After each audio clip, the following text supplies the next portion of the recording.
Greetings, my brothers and sisters. Peace be with you. Today, my topic is justification of punishment to mercy and deliverance. So, how punishment is justified? Let's look at the scriptures today and see how we can understand this.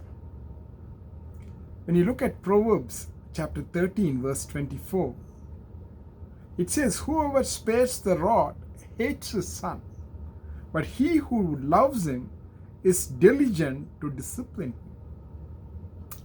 So if we can go back to our own childhood days, how the time when we grew up, our parents disciplined us. We have received canings, we have received beatings, etc. And that's how we are now still following whatever they have taught us. We have not gone away from that. And this proverb is so striking, even now, even today, that because of my parents' disciplinary actions, I'm here today talking to you. Let's look at some other scriptures, how the punishment could be a sure path to a better state. Likewise, sufferings could lead us to a much better situation and deliver us from all those evil things. Now, when you look at Proverbs chapter 23, verse 13 to 14, "Do not withhold discipline from a child. If you strike him with a rod, he will not die, but you are saving his soul from Sheol." That's from Hades. So when we discipline our child, our sons and daughters, we would save their souls, because they don't have that mind. See, when a human being is born, a child, we need to train the child. If we do not train, the way the child will grow is just wavery. We don't know what the child will grow like an animal. And we see also, when you see people, like for been raised in very rich families, they're given all those luxuries and all those money, etc., for their expenses and stuff like that. What happens to them when they become adults? When they don't have that luxury and that money, they go into different other illegal ways of making that. And then finally, if they are caught, everything, they would even go and commit suicide. So we need to develop that characteristic of a person to withstand all kinds of experiences which they would face in their later on adult life. So punishment at a younger age, as long as it is a child, I think we can change and we can discipline. It's by cane and carrot policy, cane or carrot. But when the child becomes an adult, it's very difficult to change an adult, because the mind is already developed and the person knows what to do, and we lose that. So Proverbs says very clearly, do not withhold discipline from a child. If you strike him with a rod, he will not die. He will get hurt, everything. But that mark would remind him that, yes, because I did this mistake, I had this mark, so he will not go and do that mistake again. Now in Proverbs chapter 29, verse 15, "The rod and reproof give wisdom, but a child left to himself brings shame to his mother." So if we just leave the child as is, they would bring shame to the parents. Now if you see, yes, in the situation, different cultures see it differently. But we can experience, when this way of living according to God's laws and according to God's commandments is not done, we are facing, our children would bring shame to us for sure. So we need to make every attempt to discipline our children. And and after doing all our things, like we have to leave it to our God. We have to surrender to our God, telling him, Lord, yes, I'm doing my best, but without you, I cannot discipline my children. We go to surrender to him, and he will guide us. And that's how we can even justify, because in a place like Canada, like we can't have any kind of, that can be treated as a child abuse if you punish your child after a certain age, and etc. So there are different things, different cultures, so matters. So we need to see how we can address these things. So we leave it in the hands of the Lord, and we tell him, Lord, you take control. He is in control. Just to uplift us, we let him do that. So we let go of that. Now in Hebrews chapter 12 verse 11, for the moment all discipline seems painful rather than pleasant, but later it yields peaceful fruit of righteousness to the one who have been trained by it. So if we discipline our child, or in an office, if we try to discipline our team, they wouldn't understand at that point, but later on, when we get the results, they will realize, yes, see, we trained, I know. So that's why we need mentors. We need to mentor our people who are juniors, or who are in the team, etc. How best we can mentor them and see that effect. That mentoring may not be very pleasant at the beginning, but then later on, when it's all done, when you reap the results, that is the time you say, yes, because that diversion, the change of tactic, I'm here today successfully. So that's what is important. Now in 2 Samuel chapter 24 verse 14, David tells to Gad, do not hand over me to a man, but rather to God's mercy, because God's mercy is great, and I do not want me to be handed over to a man. So let's give it to God. Let's surrender to our Lord. And that's applicable even till today. We can't surrender to the mercy of man, because man can never be merciful like God. Though he is expected to be merciful, but he cannot. But God's mercy is great, irrespective and immaterial of the magnanimity of the sin. Now in Psalm 86 verse 5, you, Lord, are forgiving and good, abounding in love to all who call you. Our God is love. He doesn't change in whatever we do. But when we call to him, we get uplifted, and we get that peace and tranquility.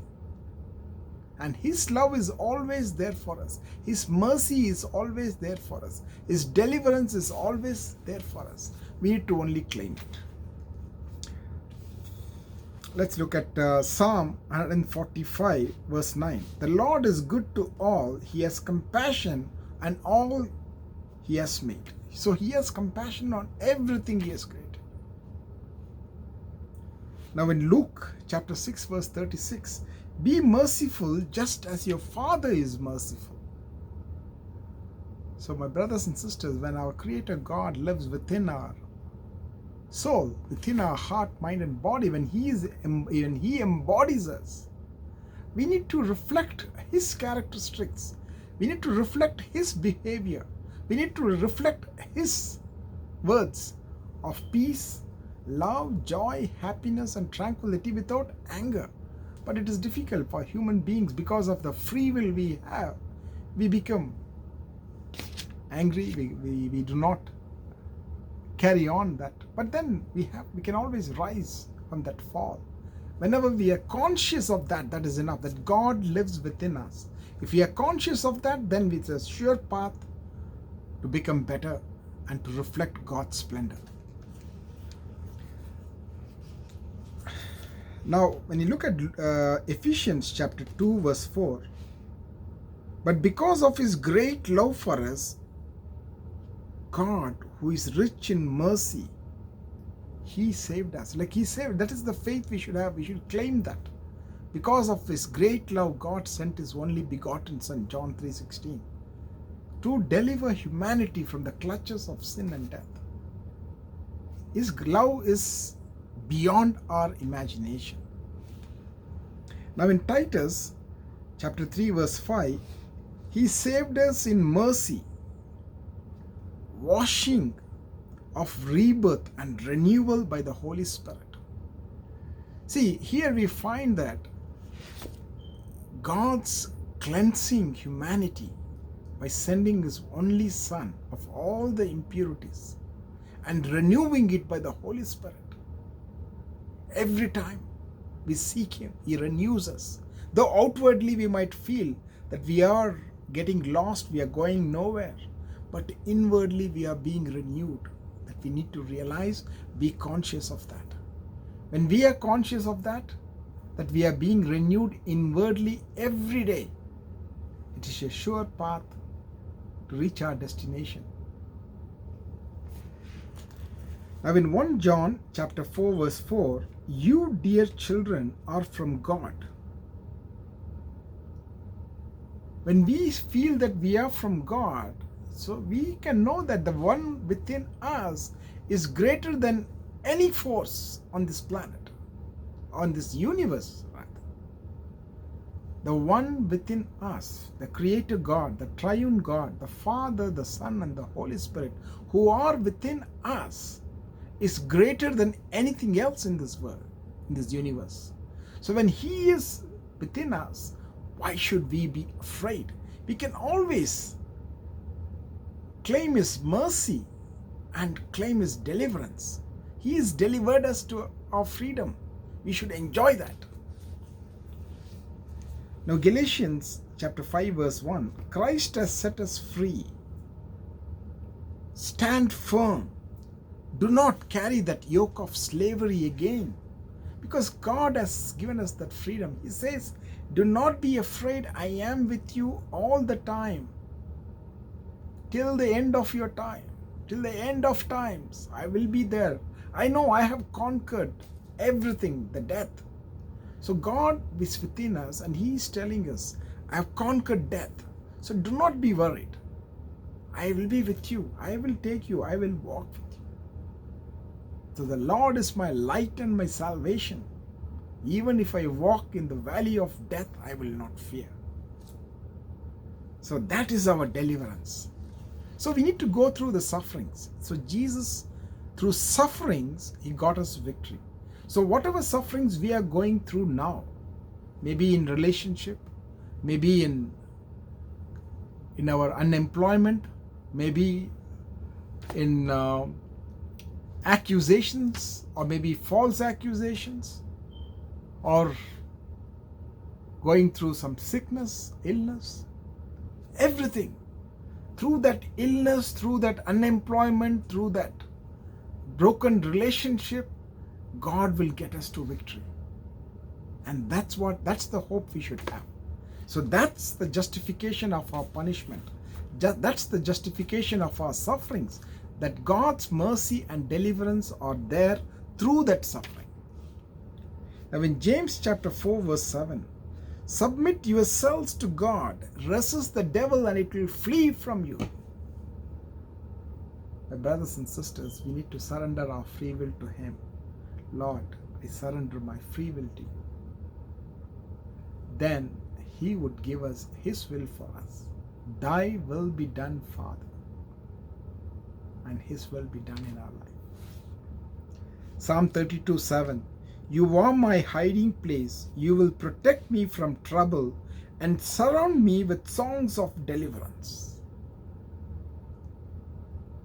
So whenever we want a place where we can go and rest, it is like Saint John, the beloved disciple, who rested on the shoulder of Jesus, hearing his heartbeat say, I love you, I love you. We need to do the same thing. We need to rest on his shoulder. Just like Saint Augustine said, you can't be at rest unless you rest in him. So we all should understand that resting, the peace and the tranquility in this life is only when we rest on Him. The deliverance is only when we rest on Him.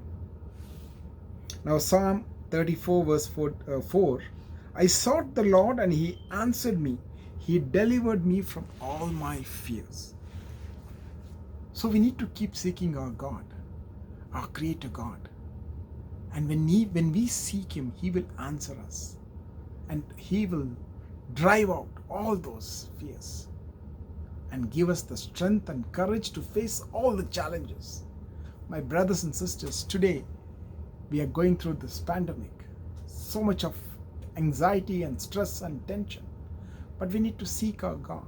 And this is the best time to seek our God. And then when we seek Him, He will answer us. And when He answers us, all our fears will be gone. Thank you, my brothers and sisters. So justification of punishment and experiencing the mercy and deliverance of God. So when we go through the sufferings, we will be delivered through the mercy of God. Bye now.